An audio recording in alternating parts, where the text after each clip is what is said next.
মৰমৰ দশম শ্ৰেণীৰ ছাত্ৰ ছাত্ৰীসকল এক্সাৰসাইজ 3.3 কোৱেশ্চন নম্বৰ 3 ৰ 3 নম্বৰলৈকে কৈ দিয়া হৈছে 2 নম্বৰলৈকে মই কৈ দিছিলো আজি কোৱেশ্চন নম্বৰ 3 4 5 যিমান দূৰ পৰা যায় মই কৈ দিবলৈ চেষ্টা কৰি আছো তোমালোকে চাবা লাইক কমেন্ট শেয়াৰ কৰিবলৈ নাপাহৰিবা পাৰিলে মোৰ চেনেলটো সাবস্ক্ৰাইব কৰিবা লেটস ষ্টাৰ্ট কোৱেশ্চন নম্বৰ 3 এটা ক্ৰিকেট দলৰ প্ৰশিক্ষকজনে ফাইন কি কৰিছে 7খন বেট আৰু 6টা বল কিনে তোমালোকৰ 3800 টকাত পিছত তেওঁ 3খন বেট আৰু ৰবা কিমান আছিল এটো 5টা বল কিনে 1750 টকাত প্ৰতিখন বেট আৰু প্ৰতিখন বলৰ দাম উলিওৱা একেবাৰে সহজ এক ডিস্টিং কৰি দিছে তোমাৰ বেট আৰু বলৰ দাম তোমালোকে ধৰি লবা কোৱেশ্চন নম্বৰ 3 ধৰা হল বেটৰ দাম বিটি তো কৈছো বেটৰ দাম x টকা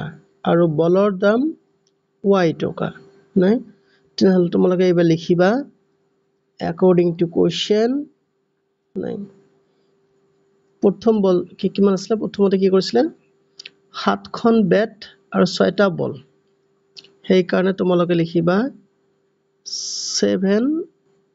bat plus 6 ball মানে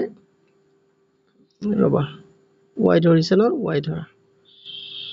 আচ্ছা ৰবা তোমালোকে এইখিনি কিতে আৰু ইন্টাৰেস্টিং কৰিবৰ কাৰণে মই এটা কাম কৰো bet তোমালোকে b ধৰা ক্যাপিটাল b আৰু বল তোমালোকে স্মল b ধৰা নাই ধৰা হল বেটৰ সংখ্যা বেট এটাৰ দাম 2 টকা দাম উলিয়াব দিছে নহয় তোমালোকক বেটৰ দাম উলিওৱা আচ্ছা এতিয়া বেটৰ দাম তোমালোকে ধৰি লোৱা ক্যাপিটাল B আৰু বলৰ দাম ধৰি লোৱা স্মল b তেনেহলে তোমালোকৰ পুৰা সহজ হ'ব টেনচন ফ্ৰী কৰিব পাৰিবা তোমালোকে এবাৰ তোমালোকে লিখিলা 7টা বেট আৰু বল কেইটা আছিল 6টা বল নাই সমান সমান কিমান টকা হ'ব টকা হল তোমালোকৰ 3800 টকা right 3800 টকা আচ্ছা এইটো এটা ইকুৱেশন হৈ গল ফাইন এটো তোমালোকে নাম্বাৰ 1 দিলা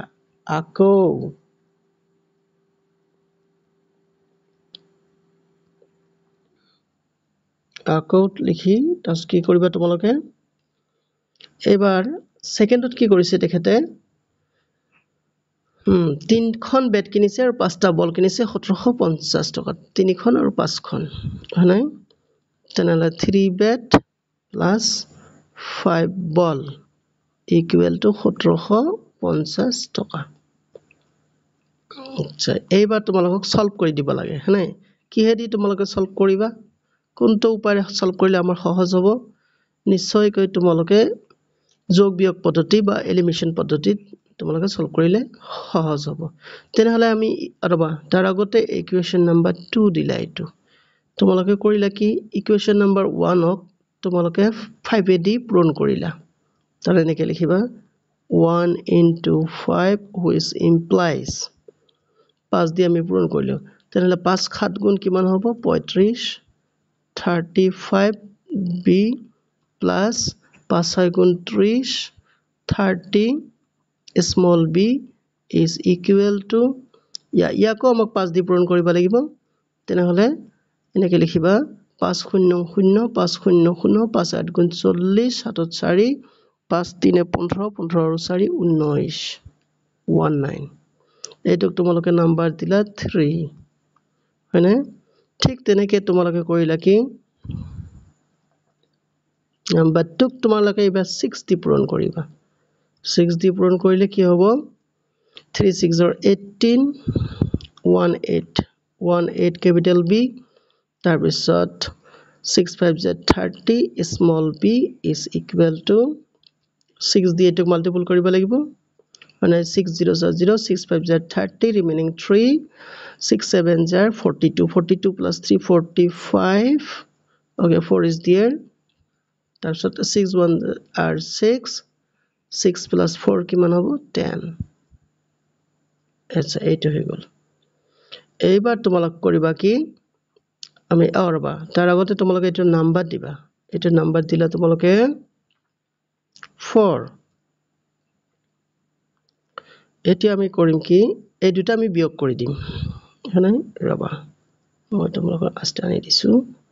তাছ এইবাৰ তোমালোকে লিখিবা এইবাৰ 3 minus 4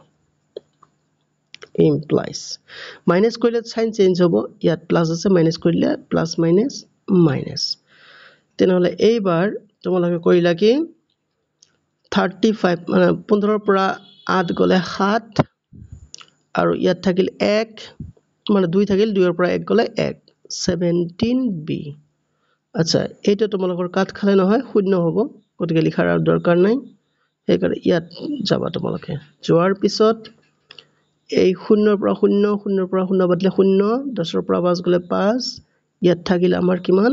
18 18 ৰ পৰা 10 গলে 8 হৈ গল ফাইন এইবাৰ আমাক বিৰ মান উলিয়াব লাগে ৰাইট আমি কাটাকাটি কৰিম 17 1 jar 17 17 5 jar হয়নে 17 5 jar আচ্ছা ইয়াত 5 হল শূন্য দুটা লাগি আছে নহয় সেইকাৰণে দুটা শূন্য লগাই দিবা এবাৰ ফ্ৰেশ কে লিখিবা therefore b is equal to কিমান হ'ব 500 তেনেহলে আমাৰ বেডৰ দাম কিমান ওলাল 500 এতিয়া ইকুৱেশ্যন 2 যে আছে 2ত আমি এই বিৰ মান বহাই দিম therefore তোমালোকে লিখিবা to implies হয়নে 2ত কি আছিল আমাৰ 3b হয়নে এনেকে লিখিলা 3 into b b মানে 500 প্লাস এটা কি আছিল আমাৰ 6 হয়তো না 5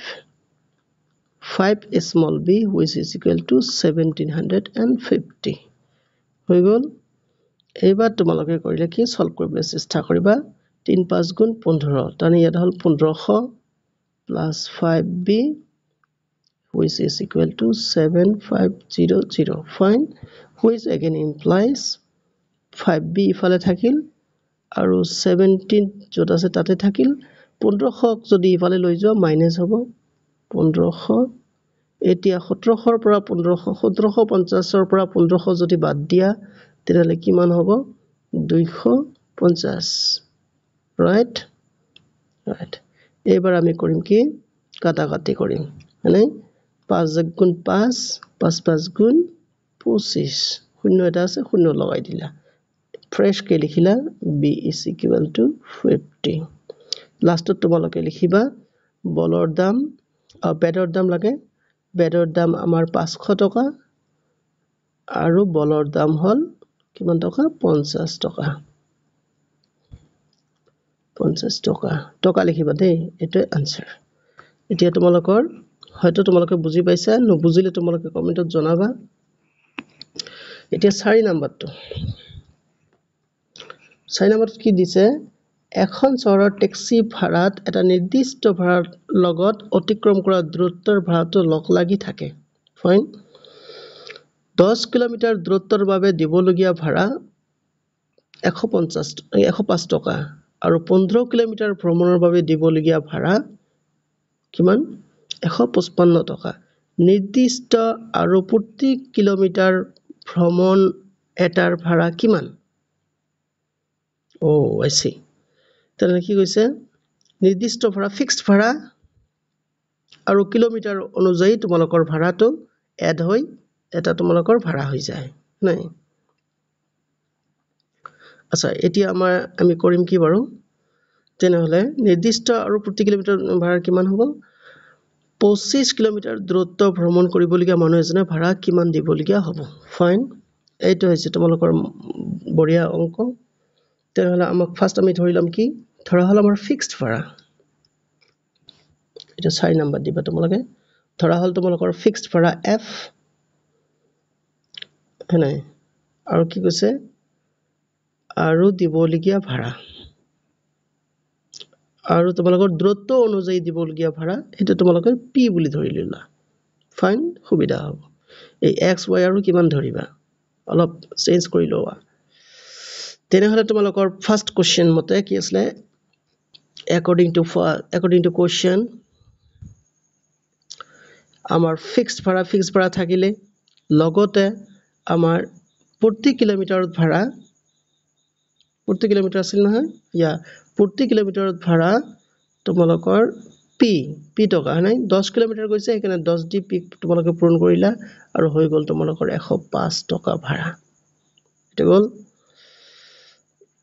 ফাইন এটা হ'ল ফাৰ্স্ট কন্ডিশন এতিয়া তোমালোকে লিখিবা which implies f plus 10p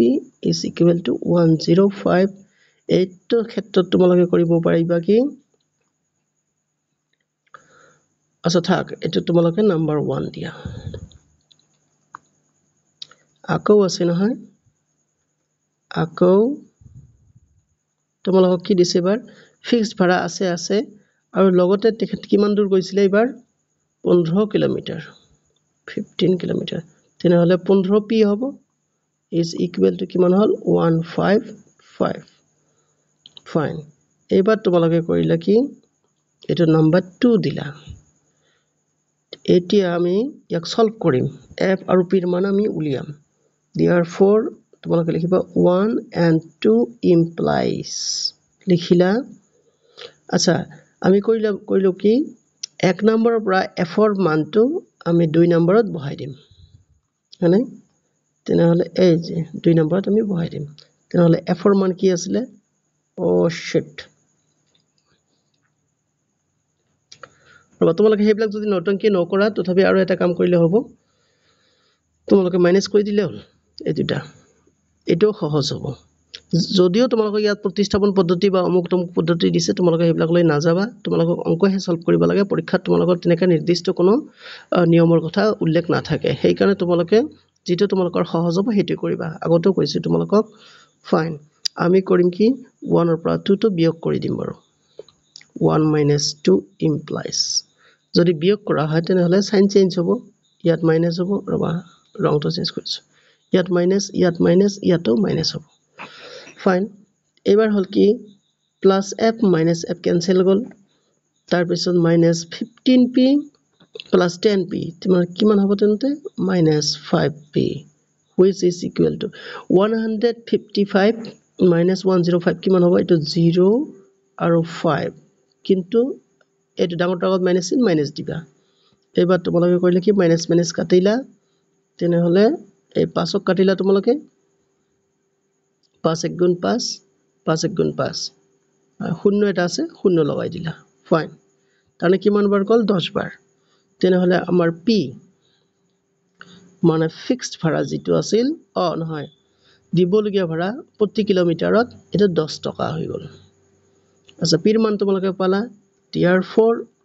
কি এতিয়া তোমালোকে লিখিবা এতিয়া 1 implies 1 ত আমি p ৰ মানটো বহাই দিম তেনেহলে f প্লাস কিমান আছিল এটো 10p আছিল নহয় 10 into 10 p ৰ মান 10 equal to কিমান হল 105 which again implies f equal to কিমান হ'ব এটো 105 ইফালে থাকিলে 100 এটো হ'ব 10 into 10 100 ইফালে গলে মাইনাস হ'ব সেই কাৰণে মাইনাস দিছো আৰু ইয়াত হ'ব 5 তেনেহলে f ৰ মান কিমান হল 5 টকা আৰু এবাৰ তোমালোকে লিখিবা therefore নিৰ্ণয় ফিক্সড ভাড়া মানে ফিক্সড ভাড়া f equal to 5 টকা আৰু প্ৰতি কিলোমিটাৰত ভাড়া হ'ব তোমালোকৰ p is equal to 10 টকা সববিলাক টকা লিখিবা এতিয়া সেকেন্ড পাৰ্টটো লৈ গৈছো অংকটোৰ 25 কিলোমিটাৰ তেখেতে গৈছে তেনেহলে কিমান ভাড়া দিব লাগিব তেনেহলে ফিক্সড ভাড়াটো তোমালোক 5 টকা দিবই লাগিব লগতে 25ক তোমালোকে 10 টকা দি পূৰণ কৰিব লাগিব নাই তেনেহলে কিমান হল 5 plus 250 তেনেহলে কিমান হ'ব আনসাৰটো হ'ব তোমালোকৰ 255 টকা এটা হৈ গল তোমালোকৰ অংক নম্বৰ 4 5 নম্বৰটো মই কৰি দি তোমালোকৰ শেষ কৰি দিছো এটা ভগ্নাংশত যদি লব আৰু হৰ উভয়তে 2 যোগ কৰা হয় তেন্তে ভগ্নাংশটো হ'ব 9/11 ওকে ৰবা একেবাৰে এইবিলাক সহজ অংক তোমালোকে অলপ যত্নপৰ হলে পুৰা বিন্দাস হৈ যাব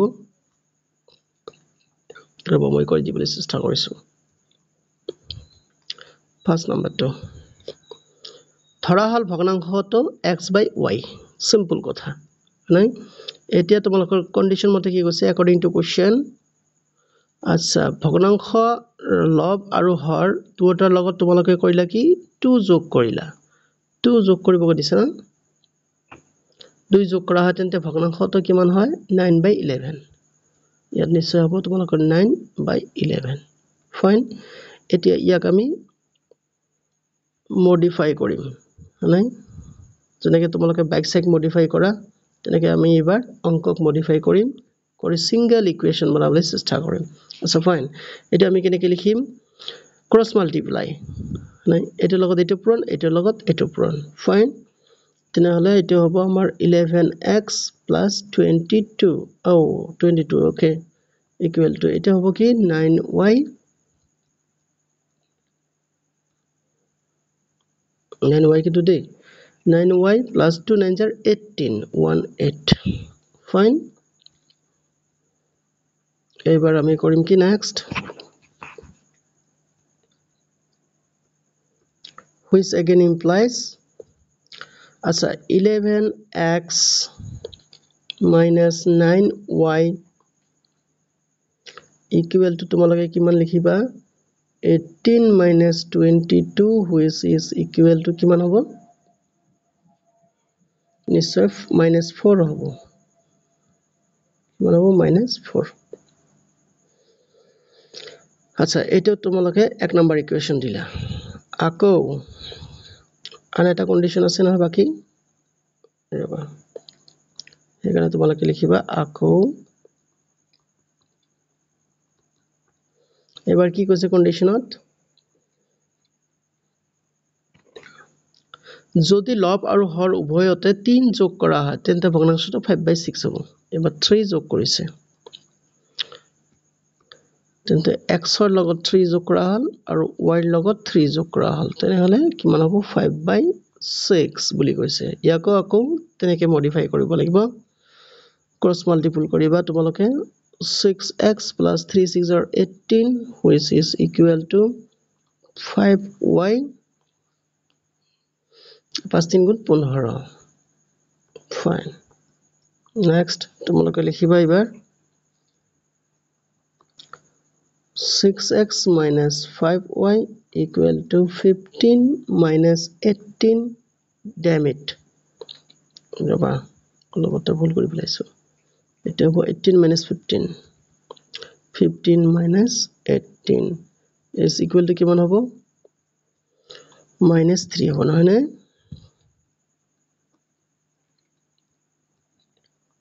-3 that's gone এবাৰ তোমালোকে কৰিলা কি which again implies 6x okay 6x - 5y is equal to -3 দুনাই লিখিলো যে না এতিয়া আমাৰ দুটা ইকুৱেশ্যন আমি পালো নাই প্ৰথম ইকুৱেশ্যনটো হল আমাৰ তোমালোকৰ 11x - 9y is equal to -4 আৰু পিছৰটো হল তোমালোকৰ এইটো আচ্ছা এইবাৰ আমি সাবস্টিটিউশন মেথডটো চেষ্টা কৰিম বাৰু তেনেহলে আমি লিখিব পাৰো 6x equal to কিমান হ'ব 5y - 3 আচ্ছা which again implies x equal to কিমান হ'ব 5y - 3/6 এটো তোমালোকে নাম্বার 3 দিলা সিধা লিখিবা তোমালোকে এবাৰ therefore 1 and 3 implies এটো এন্ড কৈছো তাৰ মানে কি 3 ৰ পৰা x ৰ মান আমি কত বহাম 1 ত বহাম 1 ত আমাৰ কি আছিল 11x - 9y তেনেহলে 11x মানে হল তোমালোকৰ এইটো 5y - 3/6 11x - 9y আছিল নেকি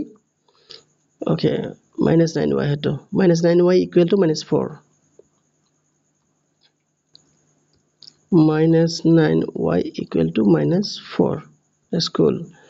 এতিয়া ইয়াক আমি সলভ কৰিম ইয়াক আমি কি দৰে সলভ কৰো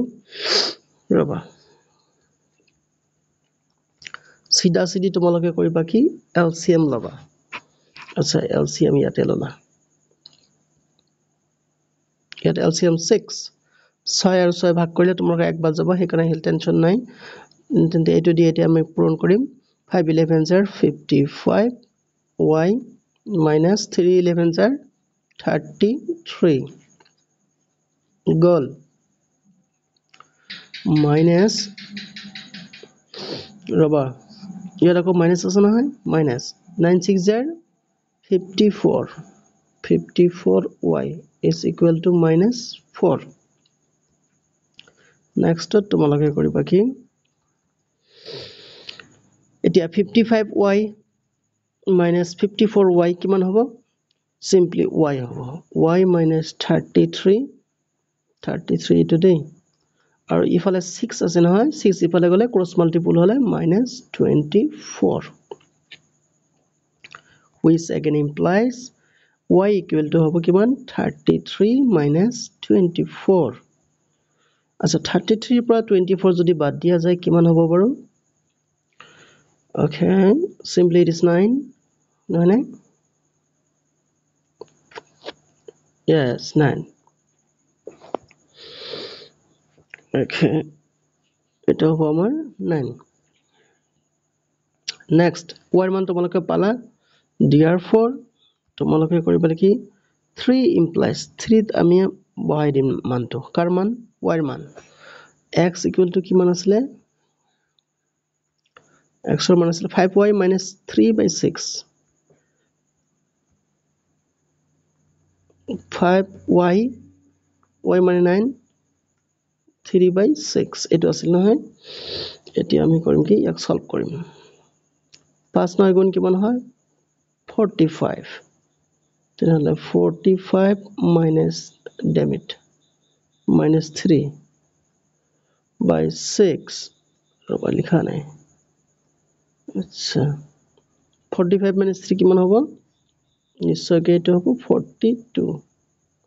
42 কিন্তু দেই 42/6 কাটাকাটি কৰিলে কিমান হ'ব 7 তেনেহলে আমাৰ নিৰ্ণয় ভগ্নাংশটো কিমান হ'ব therefore x ৰ মান তোমালোকে পালা 7 আৰু y ৰ মান পালা তোমালোকে 9 ভগ্নাংশটো 7/9